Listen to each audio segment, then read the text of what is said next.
Alright, magandang araw mga ka-tracker. Welcome sa ating YouTube channel vlog. For this video, ipakita ko lang sa inyo itong unit namin. Ito condition unit to na Isuzu Elf NPR 4HF1 engine, manual, mechanical. Ayan, 6-speed manual transmission. Ayan po yung itsura niya.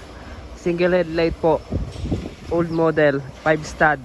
Ito po ay self-loading with boom crane. Ayan, silipin po natin. Ayan, naka low profile po yung gulong niya. Naka spring suspension na harap likod. Ayan, 5 stud tubeless rim. Brake drum yung harap at likod nito mga ka-tracker. Ayan po. Ito, naka-upholstery yung mga upuan. Ito, dahil sa kalumaan, ayan, nasisira na yung power steering wheel niya.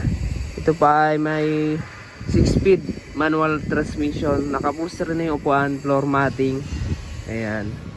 Ayan po yung itsura niya. Bago na rin yung ceiling. Tapos 260. Ayan. 2.60 tonners. 2.6 tonners. Self-loading po, ito po yung itsura niya. Ayan. Brand new battery.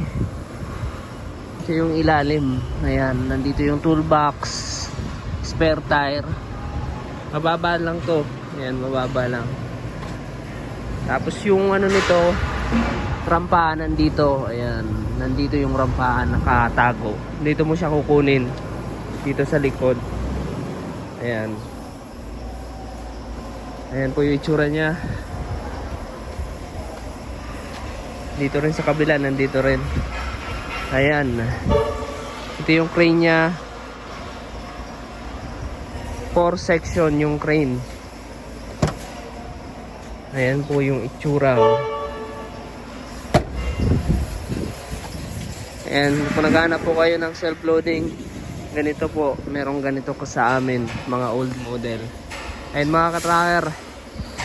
So dito kami pala sa Barangay Mambugdos, Bacoor, Cavite, Calipil Marketing Corporation.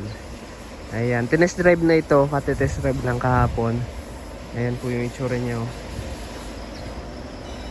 Ayan, di ba?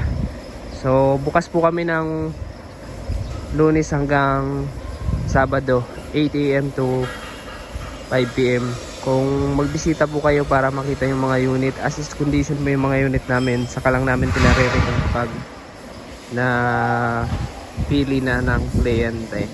Alright, so kung nagustuhan nyo itong video na to, ayan, paki-like, share, and mag-subscribe.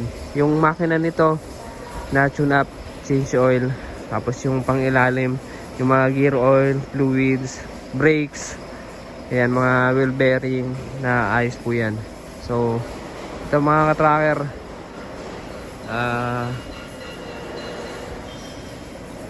punta lamang kayo dito. So ito po, ayan, maraming salamat. God bless. Bye bye.